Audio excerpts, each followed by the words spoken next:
Well, I am the co-founder of the South Sudan Chamber of Energy and Mineral, and we established it in 2018 to answer a gap that exists in the sector. South Sudan Chamber of Energy and Mineral represent three sectors in this country, that is mining, energy, and petroleum. And we saw a gap that we needed to do something about in terms of advocacy, not regulations. There were regulatory gaps that we wanted to bridge, to introduce to the sectors. Not that they were absent, but they were not introduced, even though they were in the Act, either in Petroleum Act or in the Mining Act and so forth. My name is Tik Gir Tik. I am an engineer myself. I am electrical and electronic engineer, not in petroleum sector. But I realize the petroleum sector is a mega economic driver of our country.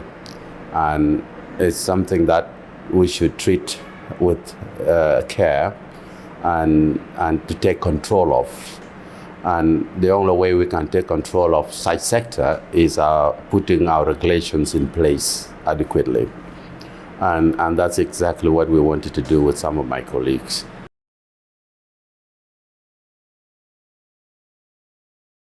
Like I said, it was just a drive to see that the playing field is level, because there are a number of actors that these sectors attract. And in the process, indigenous companies can find themselves removed from being active in the sector, either by virtue of the sophistication involved in the sector itself or the resources that is required. So in most cases, indigenous companies can find themselves technically knocked out, either based on technical know-how or the resources that is required. But there are ways such situation can be overcome by putting some regulations in place to be able to have a safety net for the indigenous companies.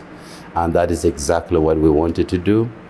And when we started in 2018, we immediately engaged with the Ministry of Petroleum to ensure that a local content regulation was developed. And they saw the logic in it. And in 2019, we have now the local content regulations in place. But just having a local content regulation in place does not just end our job. We have to advocate to ensure that the content of that document is implemented on the ground.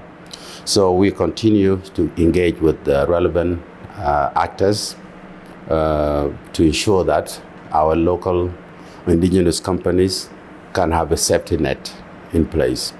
So this is the kind of motivation that, this is the kind of thing that motivated us to try and do something about these sectors.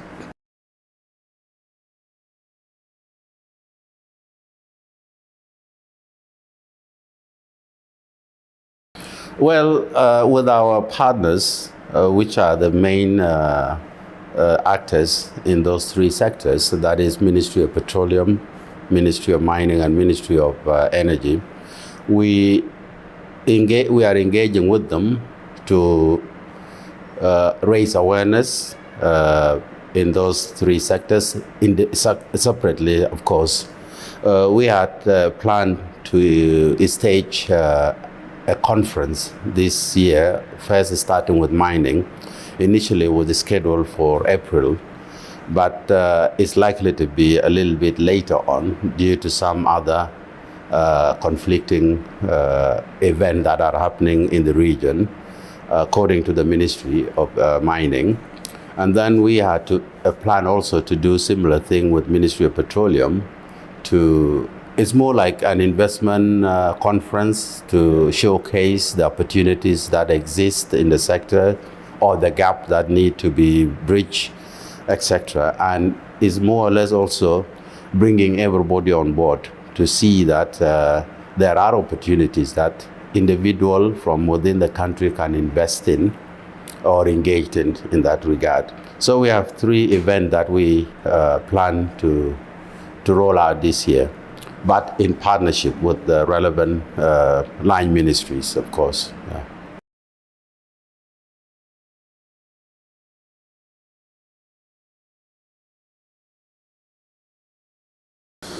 Well, some of the areas that we intend to engage in, again, the lie is squarely with the line ministries. Of course, we would want to gather data, information, and things like that to be able to present it to our potential investors within the country or beyond. And this, we cannot just get them anyhow. We have to get it through relevant authorities to be able now to present it in a manner that can bring more investors into our country. So we intend to have that engagement with the ministry, including conducting relevant surveys and a smaller workshop with relevant sectors, etc. And we also plan to engage with our lawmakers also to ensure that they are fully on board with the sectors that they represent. Of course, you know that we are an umbrella body, like you have already mentioned, representing those 3 sectors. So we go across and engage with all the stakeholders. So we engage with the relevant regulators within the particular sector, and we also engage with the community, as well as our lawmakers, the parliamentarian representing those sectors. And in some cases, we notice or we come across the fact that there are gaps that need to be bridged in order for everybody to be at the same level.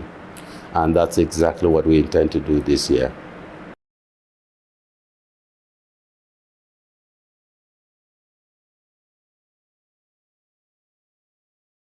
The issue of environment is one of our major activity or area that we'd like to engage with the relevant line ministries.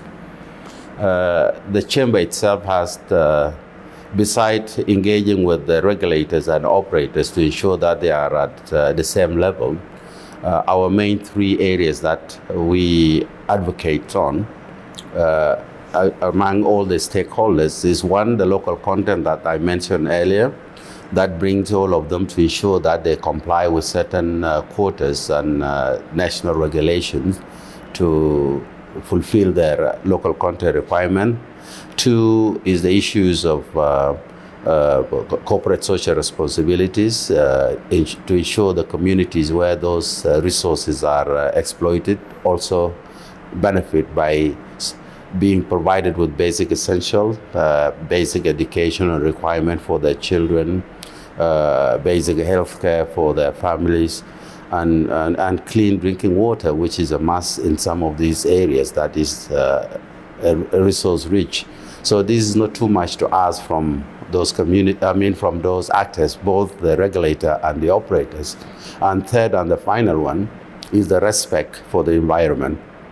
Because in some cases, we have had reports of pollution in oil-producing area, for example. And also we equally get report about the mercury contamination in the mining areas, and that is affecting the community in those areas.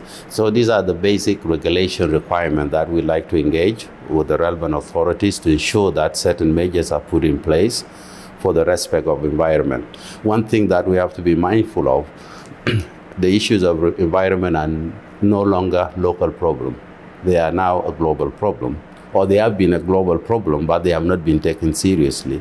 Now, we have to ensure that our regulatory framework meet the basic universal standard to ensure that the environmental contamination is eliminated.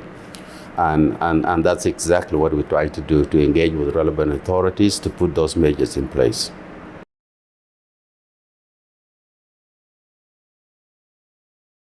Not really. We just needed our indigenous companies to really get on board with us, because this is only for them. It's not for ourselves. We are trying to ensure that they catch up with other international companies that are engaged in this sector here. It's specifically petroleum sector is dominated by foreigners. It's not that we do not want foreigners, but we also want opportunities for our indigenous companies to play an important role in this. Because eventually, if the foreigners get tired of us and pack up and leave, we want to be able to fulfill or fill in the shoes of those actors. But if they don't get on board with us, then we cannot succeed without them. So that's the message that I want to send out. That come on board, support the chamber, and together we can sail forward. Thank you.